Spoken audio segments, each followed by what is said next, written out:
Bonjour à vous et bienvenue sur Emoto. Aujourd'hui, émission spéciale depuis Marrakech sur le circuit Moulay El Hassan.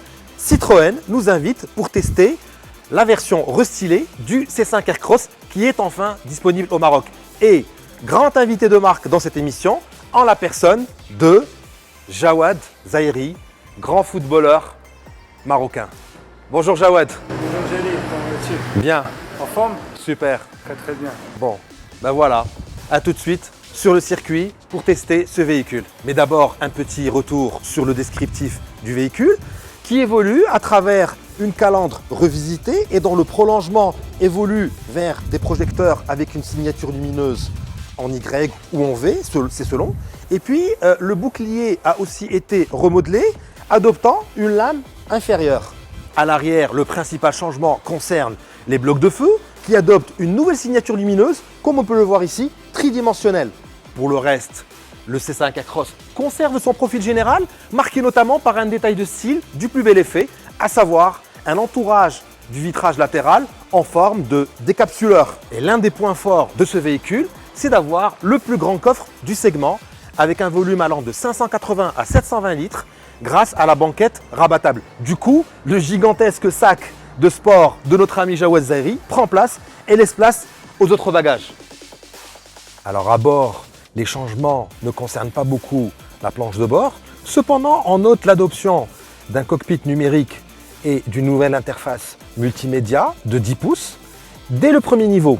Et ça, c'est rare quand même dans ce segment. C'est une interface multimédia qui gère plusieurs fonctionnalités via ce petit panneau de raccourci avec par exemple la climatisation, le système de navigation ou encore les réglages du véhicule.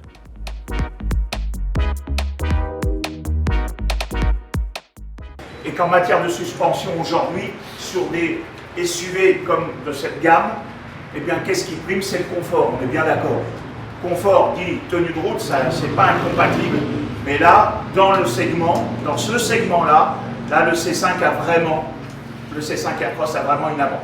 Voilà le premier exercice qu'on va faire. Ce slalom, il a une particularité, c'est que il va falloir évidemment éviter tous les cônes, ça c'est la primordiale, sauf que dans cet exercice, j'ai fait des petits pièges. C'est-à-dire qu'au début, les cônes sont espacés, puis au fur et à mesure, ça devient de plus en plus serré. C'est pour vous montrer effectivement que la voiture peut tourner dans un rayon de braquage très court.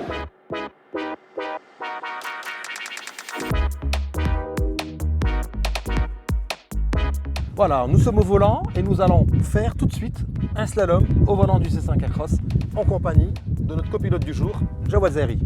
C'est parti.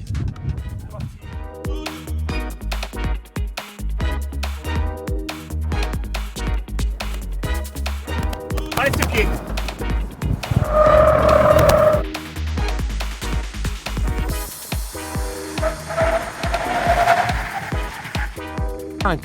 A montré une adhérence à toute épreuve sur ce circuit avec une adhérence exceptionnelle sur les deux exercices de slalom ainsi que le freinage d'urgence.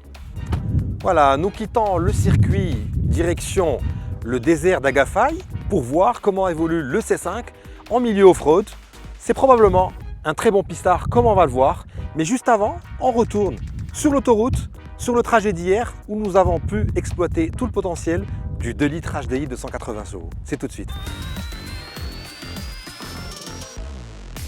Donc voilà, nous sommes au volant du C5 Aircross en compagnie de Jawad Zaïri qui peut nous donner aussi ses impressions. En ce qui me concerne, cette version-là qui est animée d'un moteur 2 litres de 180 chevaux, un moteur diesel associé à une boîte automatique à 8 rapports, une boîte modernisée puisqu'elle est dispensée du traditionnel levier à travers une commande électrique. Ça permet de dégager de la place entre les deux passagers, n'est-ce pas si Jawad? Oui, bien sûr, si Jalil, comme on peut voir, il y a beaucoup d'espace. Toi, tu as mis ton téléphone à charger, donc moi, ça me permet de, par exemple, de me poser ici. Voilà, ben oui, il y a un chargeur à induction, il y a aussi une clim auto-bison, des sièges avant chauffants électriques et même dotés de la fonction massage. Et puis, on a d'autres équipements sur le confort et la sécurité.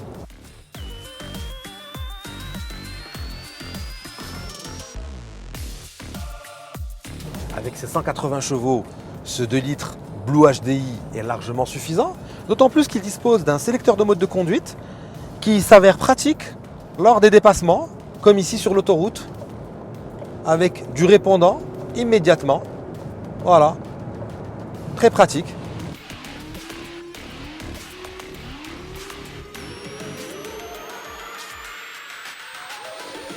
Voilà, nous sommes dans le désert d'Agafay, l'occasion pour tester ce véhicule et savoir comment il évolue sur la piste.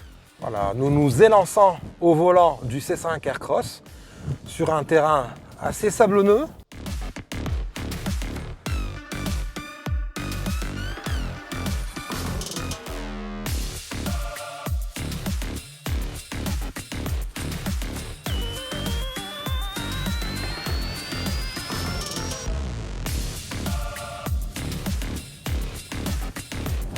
Voilà, notre émission d'aujourd'hui touche à sa fin.